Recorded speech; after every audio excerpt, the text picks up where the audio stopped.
Program Director. I'd like to stand on the protocols that have already been articulated here, because there are so many high-level people with high-flying positions here, and I just am afraid to even mispronounce some of the titles. When I look on my right, there are all the top police officers, generals, colonels, major generals, you name them, they are all here. When I look here, there are ministers, deputy ministers, and you name them. When I look that side, I see there are people from the city, MECs, people from civil society, intellectuals, religious leaders, and all that. When I look on stage, I find our Premier of Gauteng. I've been standing next to him a few times as we sing the national anthem. And as many of you will know, we so love our national anthem that when we sing it, we belt out our voices.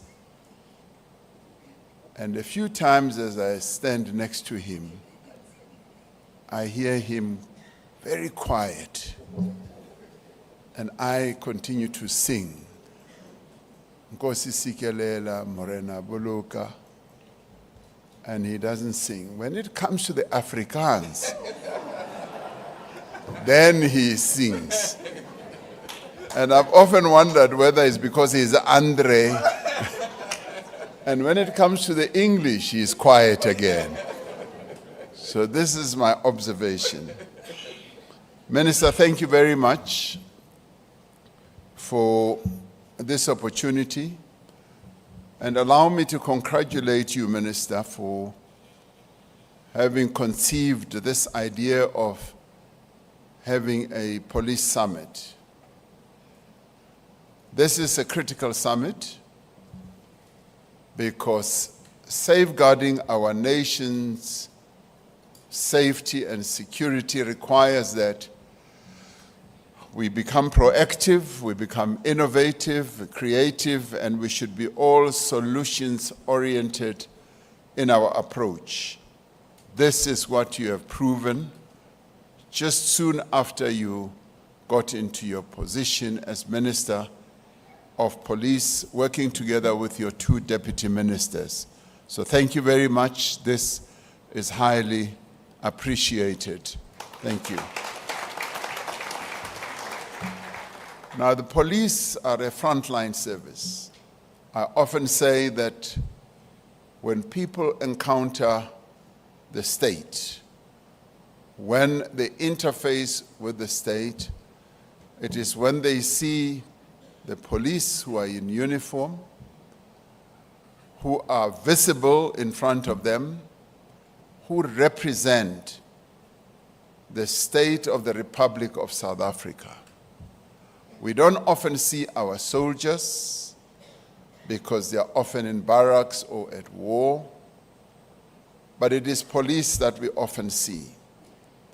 In our streets, in our various places where we either conduct business or leisure, it is only when we go to hospital that we will encounter other people in uniform, nurses and doctors and so on. So the police play a critical role in promoting the statehood of our nation. They are out there, visible, being able to be seen by our people. So therefore, as they interface with the community on a daily basis, it is important that our police should be guided by the Batupili principles of high service standards, of being approachable, of being people who are consultative, who will be able and willing to consult with our people, who will also be demonstrating that they are there to enable our people to have equal access to the services that the state has to give. But at all times, there should be people who will treat the citizens of South Africa with respect, with dignity, and empathy and compassion. The South African Police Service mission is to prevent crime, to protect the people of South Africa, and to ensure that they investigate criminality and those who offend are brought to justice. They are there to counter threats to community safety and security, and importantly, our police are also there to participate in efforts to address the root causes of crime. Crime is both a cause and a symptom. It is a cause of insecurity and instability in our communities as it weakens social fabric. Crime has a direct impact on the economy of our country. It discourages investment. It disrupts business activity and leads to increased security costs, yes, for companies. But crime is also a symptom of wider problems in a society. The wider problems being poverty, inequality, and unemployment, but also the lack of opportunity, also the presence of patriarchy and misogyny, and also broken family structures that are just breaking our family fabrics apart. And these are some of the causes of crime and criminality. Addressing crime without understanding its root causes is like being a doctor treating a patient for a fever without diagnosing what the underlying illnesses are.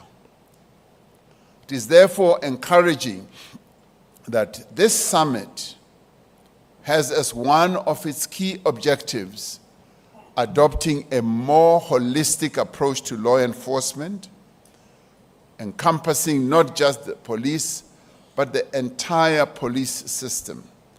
I'm particularly pleased that you've brought together a number of stakeholders from the safety and security establishment communities, those who play a critical role in ensuring that, yes, there is safety in our communities. This is an important aspect that you will be addressing here at this summit. To have civil society, to have business, and to also have the interfaith sector, labor, and other sectors is critically important. Now, just as crime is an all-of-society problem, overcoming crime must also be an all-of-society effort. In doing so, we must marshal our full support behind the hard-working men and women of the blue uniform, the South African police. The policing terrain of today is complex, but it is also multifaceted.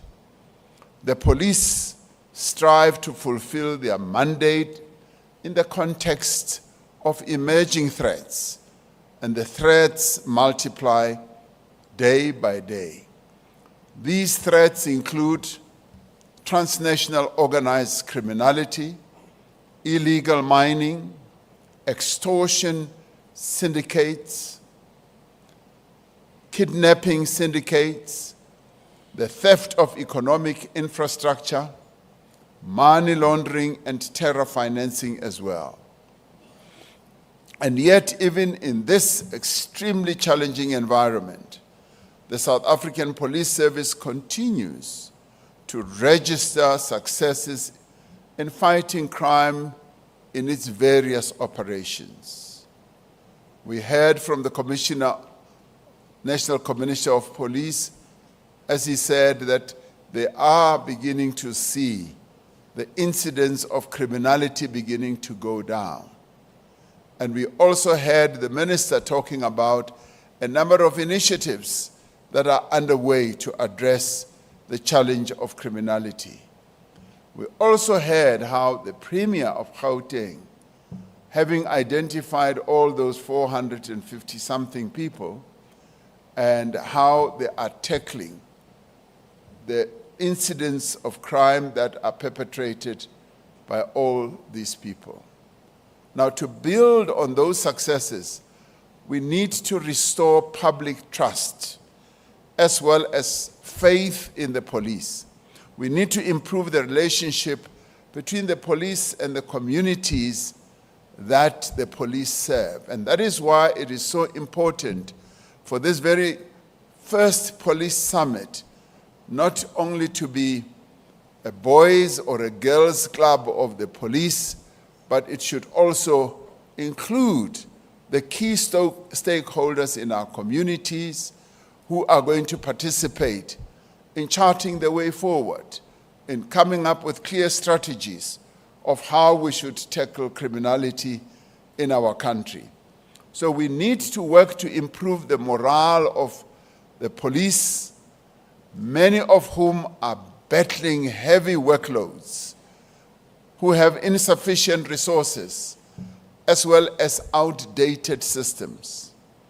Even as the South African police budget has increased over the past 10 years, we've often thought that it has been going down, and I tracked it last night, and I saw that over the past 10 years, yes, the police budget has improved and increased, often above inflation, save for 1 year when it dipped down. So much as we are improving and increasing the police budget, the reality is that the number of police personnel has been declining while the country's population has been growing. The resources of the police are stretched extremely thin. This means that we must work better as well as smarter by using existing resources more effectively. We know that communities are the most potent resource for fighting crime. Crimes happen in communities, and criminals are often known in communities. If you hear of a crime that has been committed in a particular area, you often hear people say, "We know who could have done it." They have real intelligence about how that criminal act could have happened. Even if it is a heinous crime like a rape, the killing of a child, the killing of a woman, even if it is a robbery, they know quite often who did it. From this summit, we need a clear plan on how to better involve our communities in crime prevention, as well as in crime detection, and on harnessing the potential of our CPFs in line with relevant legislation and regulations. Our citizens must be empowered to actively participate in crime prevention efforts through collaboration, through raising awareness and community-driven initiatives to create safer neighborhoods. Our people do care about their own safety, And quite often their own safety comes first in their lives. They are invested in ensuring that there should be safety in their environment. We need to harness this huge enthusiasm that they have, but we need to harness it as the police, as various other sectors of society, be it business, be it our trade unions, be it religious organizations, be it other community organizations. We need to harness that. But the police must be at the forefront as being willing to assist, to support, willing to act together. They must demonstrate compassion. They must demonstrate respect for our ordinary citizens. This can no longer be seen as an add-on. It is critical to an effective policing strategy. Forging these partnerships with other stakeholders, such as business and various other structures, is equally important. We have seen the value of the support of the private sector, whether it is by supporting CPFs, resourcing victim support centers, or donating equipment and services. Even as the minister was saying, laying out a plan of where we would need engagement and support from the private sector. It is important that we should do that. We welcome the progress made through the partnership between government and business, which has focused on key interventions to strengthen our crime-fighting capabilities. We need to build on existing best practice and develop sustainable cooperation models that deliver measurable results. A holistic approach to policing should include deepening collaboration with other government departments as well, such as the Department of Social Development, such as the Department of Women, Children, and Young People. It also includes deepening cooperation with community leaders, community-based organizations that have the capacity to tackle some of the social causes of crime. Data that we have should play a pivotal role in policing and law enforcement. And we need, therefore, to apply a socio-economic lens when analyzing such data. The data may tell us, for example, about a community with a high prevalence of housebreaking and robbery, in which substance abuse is also rife. Understanding the connections revealed by this data should inform the approach to policing in that community. There is ample data on the linkages between alcohol abuse and the prevalence of gender-based violence. A holistic policing approach would, for example, need to involve working with local authorities to enforce municipal bylaws for establishments selling alcohol. I visited Johannesburg one evening and found that the JMPD was patrolling Premier throughout the city in the most impressive way. And I realized then that in order for us to have safe cities, we do need, yes, to deploy as many cars that you spoke about earlier. We also do need to have a presence of the police to deter criminality.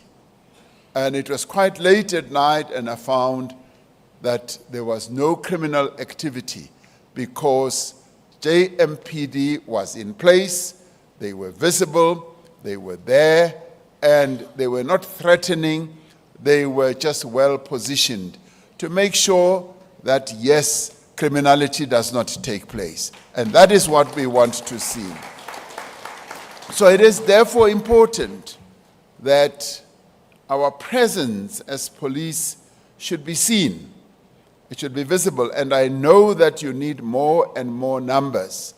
And that is why in the past two State of the Nation address, we committed to increasing the number of police.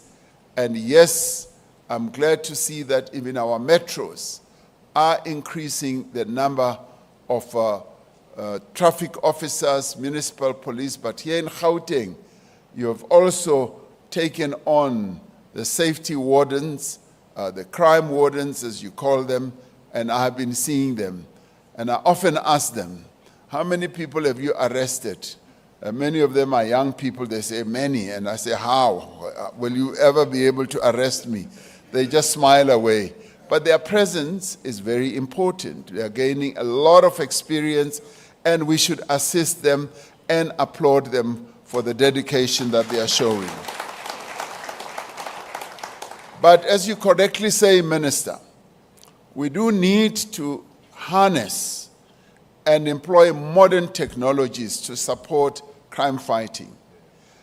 Premier, I was pleased to hear you say you are deploying cameras throughout our areas, in the townships, in the cities, and that is to be applauded. When I was in the township the other day, a number of people said to me, Premier, we don't have cameras in our streets, meaning that our people are now well disposed to having cameras in their streets because they want to participate through the use of technology in ensuring that criminality is reduced. So as South Africans, we must now broadly, all of us, accept and embrace the importance of technology. Having visited a big city in China, which has like 18 million people, they were able to show me that this whole city is on camera. They took me to their control center and they said, you can see the entire city of 18 million people. We are able to see instantly as any untoward activity takes place, be it an accident, be it a theft, be it a housebreaking, we see it instantaneously, and the police are therefore able to act. And that city is one of the safest cities that they have in China. We must go the same way as well, because technology does work. Particularly where we face constraints of having real boots on the ground. When we can't have as many boots on the ground, we need to use technology. Technology is there, and it is able to utilize even the modern applications of artificial intelligence to enhance our own sense of safety. And this is what we now need to do. I am particularly pleased, Minister and Premier, that these technologies are now being employed, and we are going to have more and more of these technologies. We therefore welcome the focus of this summit on exploring the role of technology in modern policing, in investigation, as well as intelligence. Technology is particularly crucial when analyzing crime trends and patterns. It is also valuable in empowering citizens, as I saw in Soweto just this past week. As part of facilitating access to South African police service, it is encouraging that discussions are planned for how to leverage innovative digital platforms, such as mobile apps, online reporting systems, and virtual communication channels to improve the public's interaction with the police. To turn the tide against crime, we need better collaboration amongst the different agencies in the law enforcement space. There is a proliferation of organized crime in our country, including the manufacture of illicit drugs, kidnapping for ransom, money laundering. This is all taking place alongside a growth in illegal mining, extortion in the construction sector, and the theft of public infrastructure.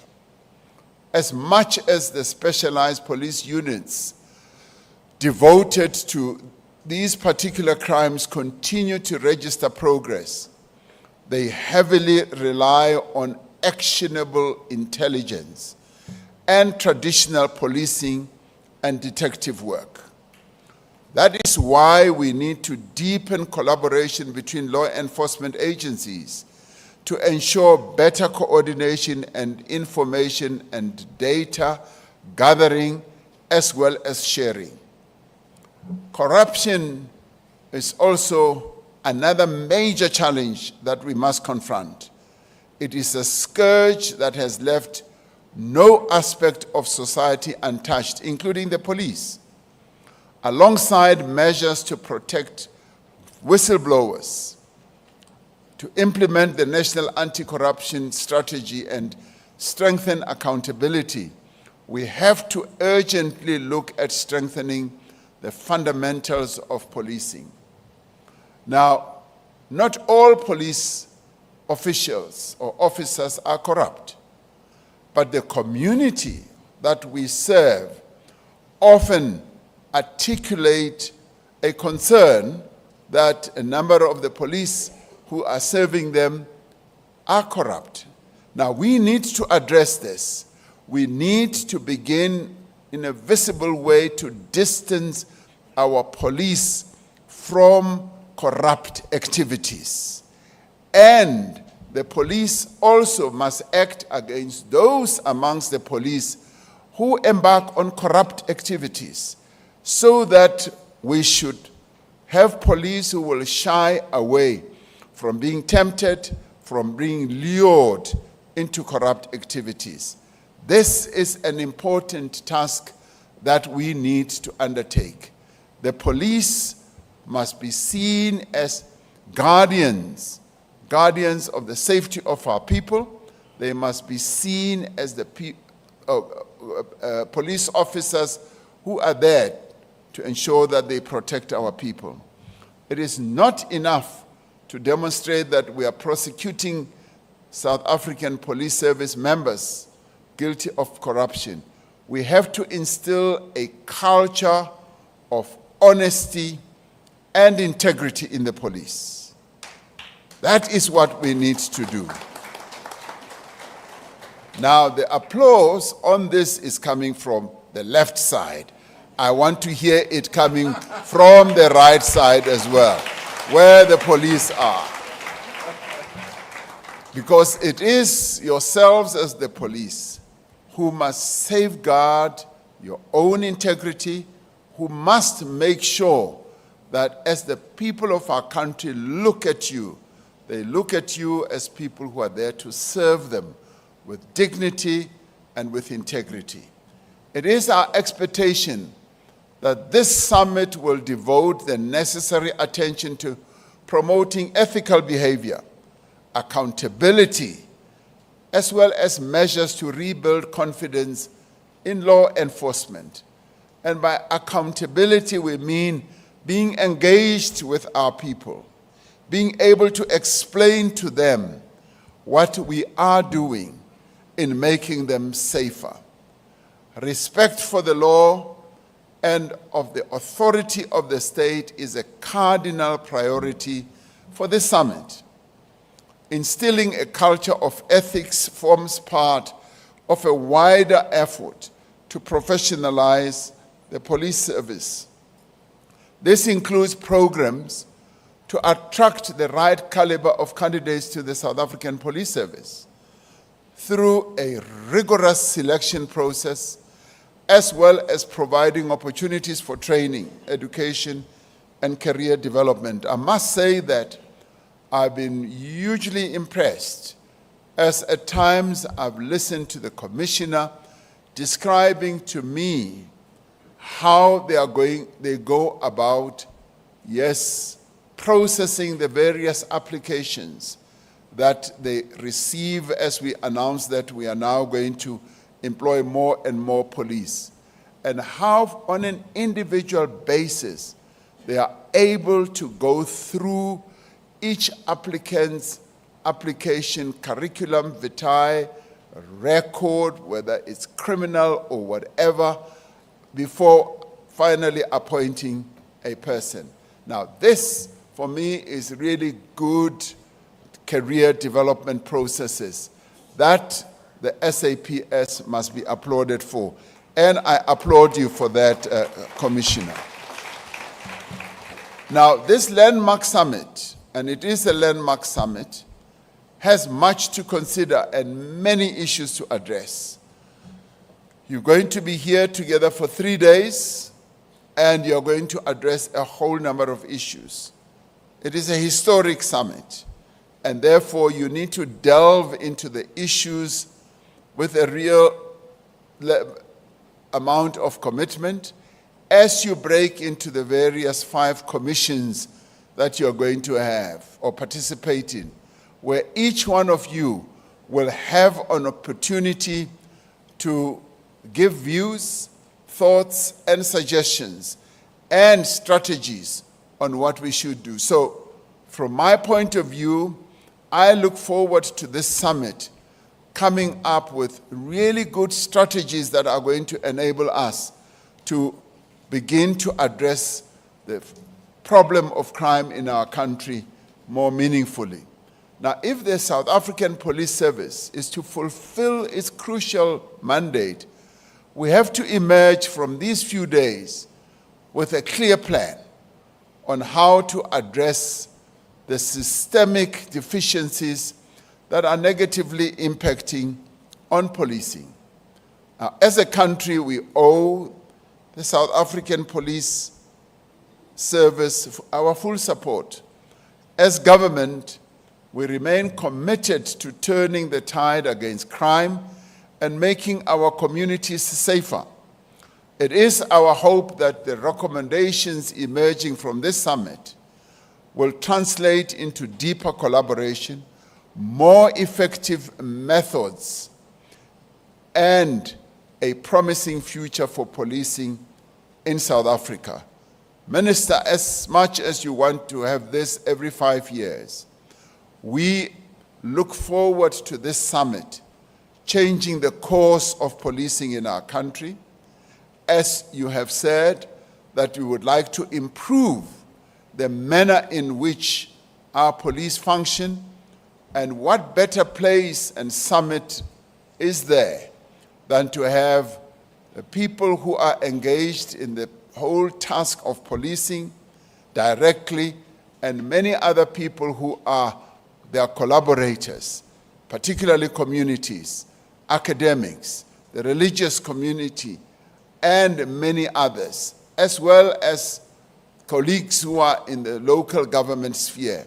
So this, to me, is a very, very powerful summit, a powerful summit that we need to pay our full attention on and devote these 3 days to actually going down into greater depth and insights on what we need to do to bring the levels of criminality down.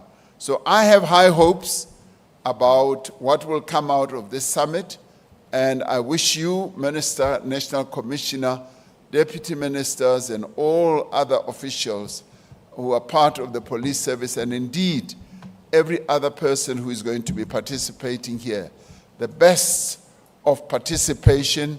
I wish you strong minds, high intellect, and talking without fear of any favor, and also talking very directly. If there ever was a time for anybody to talk more directly about crime, this is the time. And I hope that we will succeed in doing so. Thank you very much.